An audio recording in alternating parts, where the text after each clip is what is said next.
that there was no compelling evidence that this was intentional, right? Right. So help our viewers understand, if it's an accident, which most people seem to think it is, why is that a crime?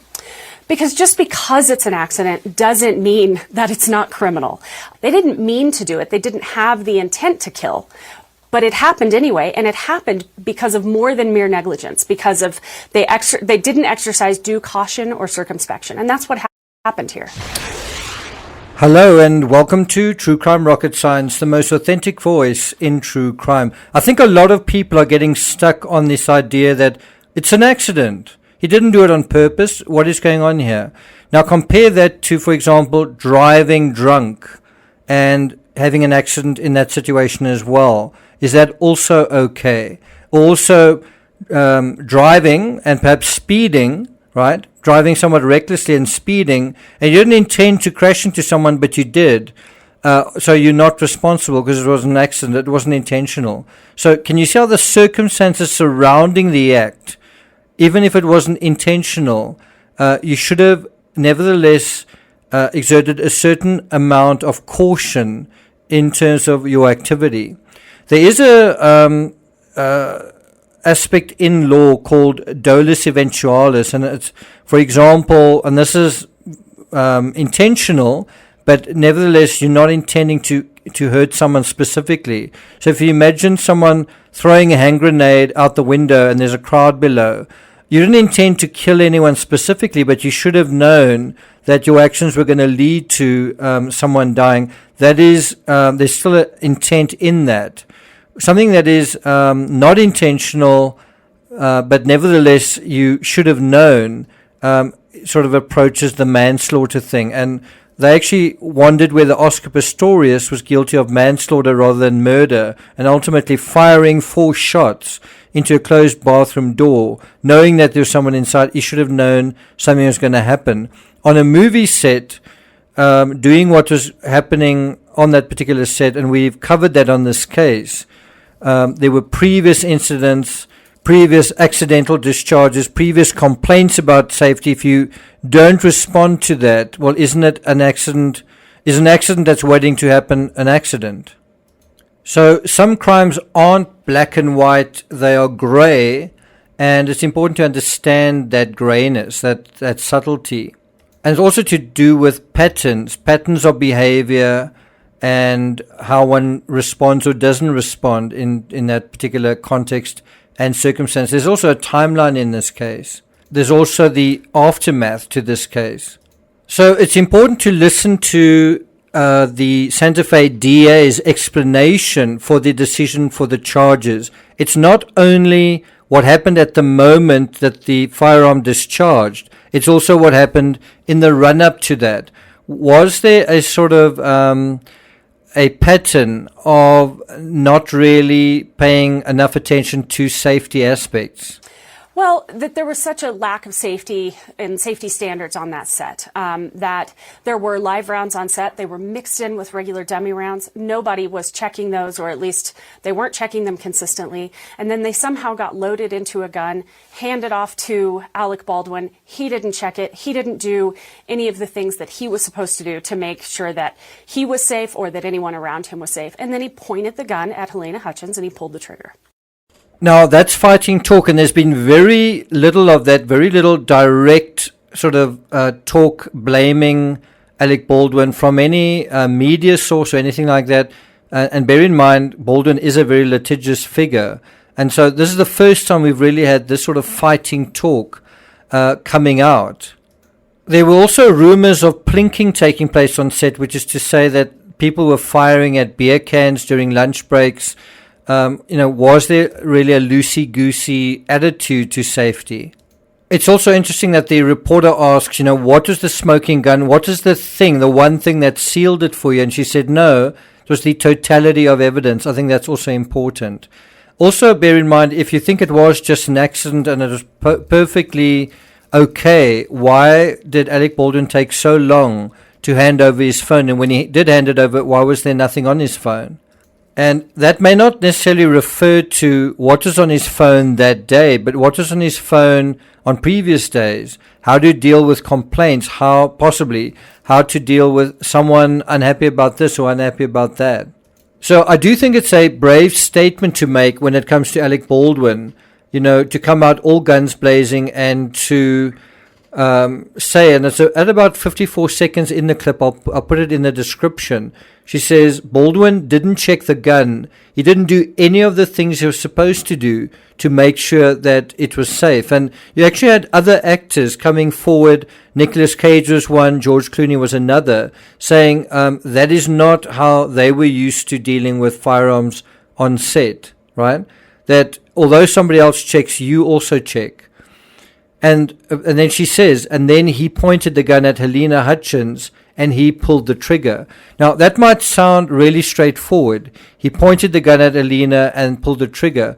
But I think the legal case around Baldwin revolves essentially around three areas. Two dealing with this. Did he point the gun at Helena?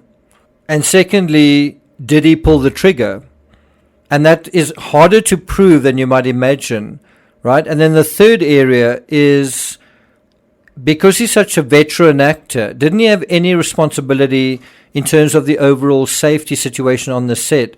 Not only in terms of him being the actor holding the firearm at the time, but also his position as the producer, as the lead actor, as this influential person on set.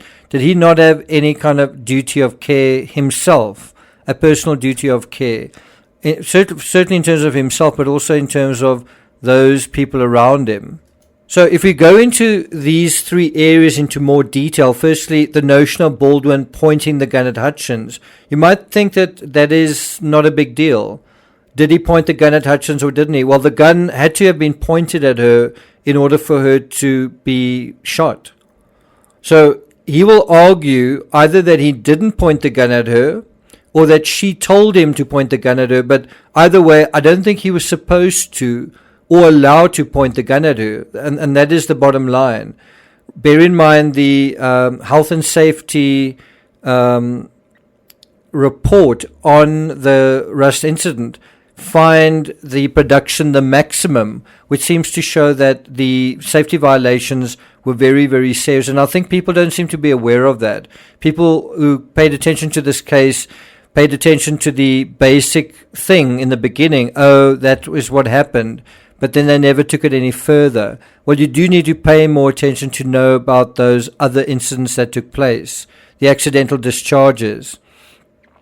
So I also think blaming Helena, saying that she told him to point the gun at her, I don't think that is a satisfactory argument for pointing the gun at her in the first place. And that's again where, because he's a veteran actor, he should have been aware of safety protocols. If someone tells you to commit a crime, should you do it? Doesn't make it their fault. You should know the law. Same thing on a set. If somebody tells you to do something, just because the actor doesn't mean you suddenly lose agency or responsibility, right? So I personally don't know if there's any proof or whether it's likely that she did say, Alec, point the gun straight at me. I really don't think that that is the case. It's possible that you may have a witness that may say, I don't remember here, because there were at least two people standing right next to him who may say, she never said that. I think it's more likely that she may have said, point the gun towards me, not at me, but in my direction, and perhaps trying to be funny or trying to be clever, he pointed it right at her. So it kind of makes you wonder, did he take certain matters playfully, mischievously, into his own hands? Is he the kind of person that might do that? I mean, think about the identity of this person that we're dealing with. How well do we know Alec Baldwin? What kind of person is he like? What is his personality? Well, how about this? Sardonic. That is a word that means grimly mocking or cynical or satirical or sarcastic or ironic or scornful, right?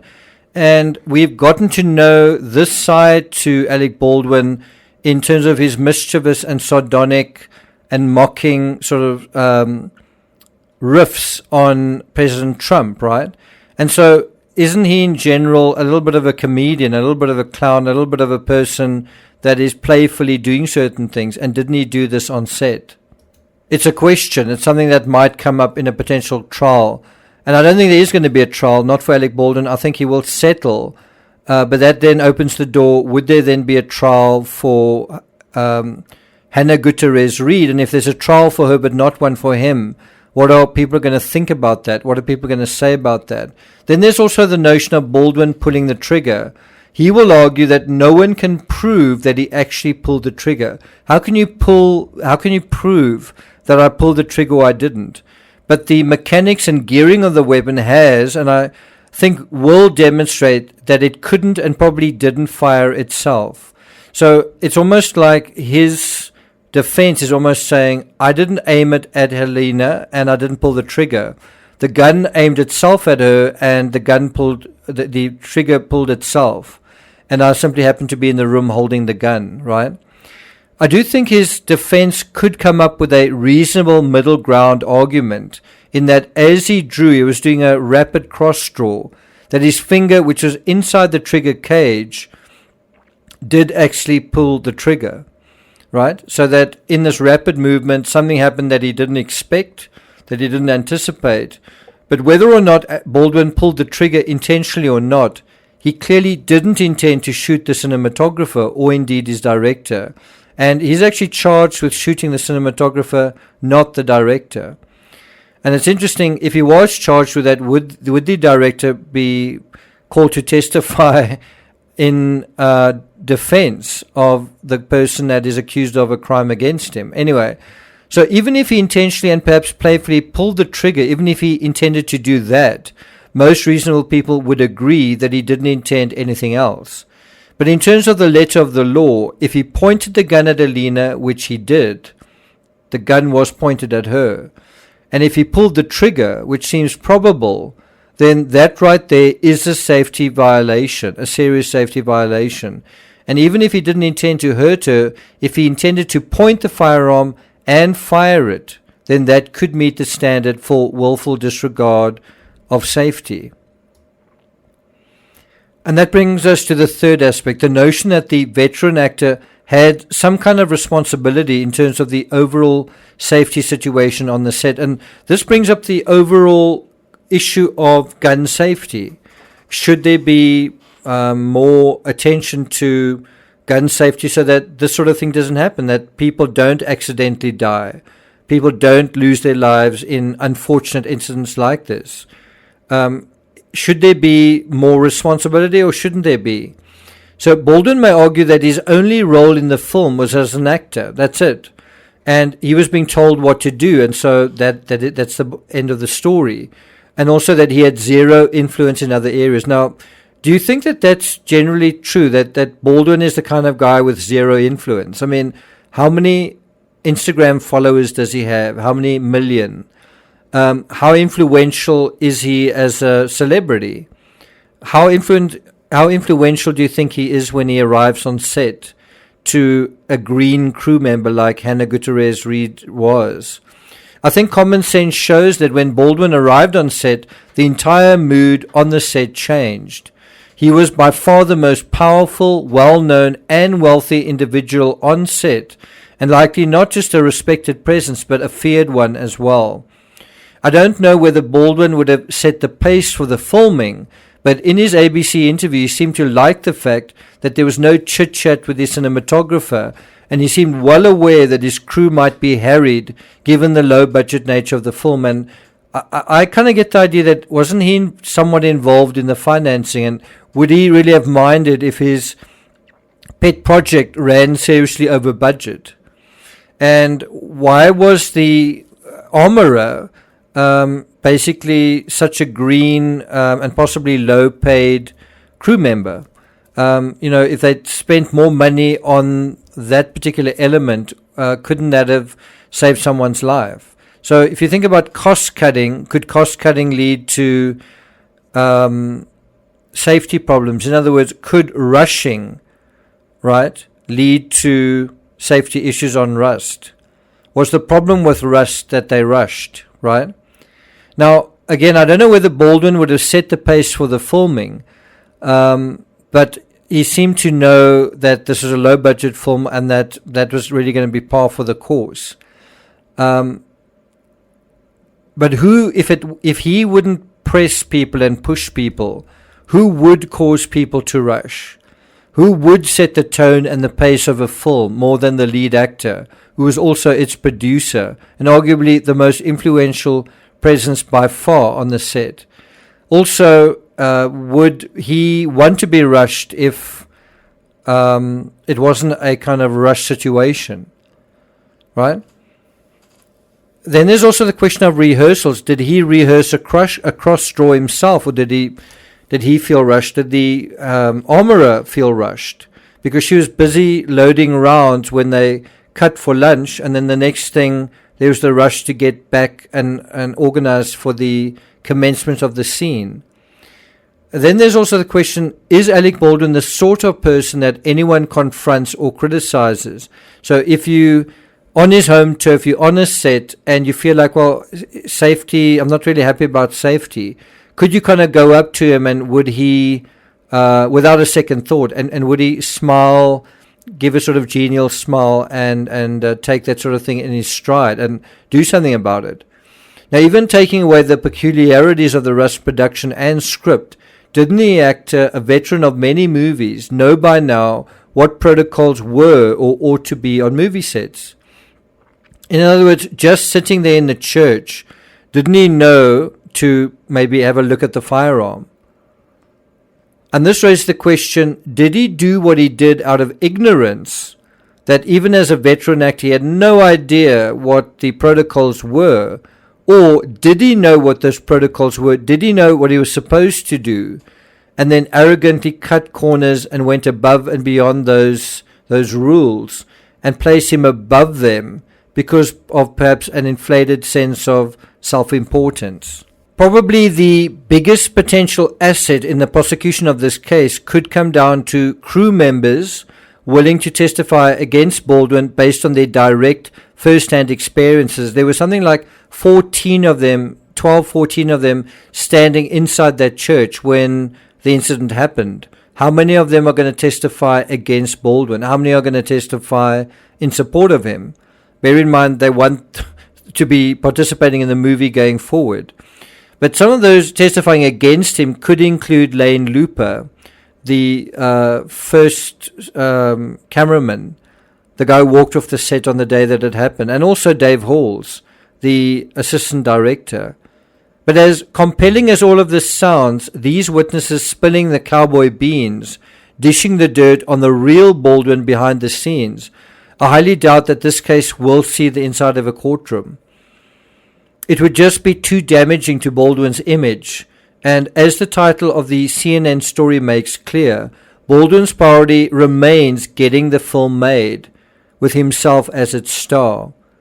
And so if he wants the film to be a success, he needs to make the case against him go away, lickety-split. I'm not going to take it further than that. Bear in mind I'm going to be doing a live stream on the Idaho case following this video, so look out for that. Thank you for listening, and I'll see you guys next time.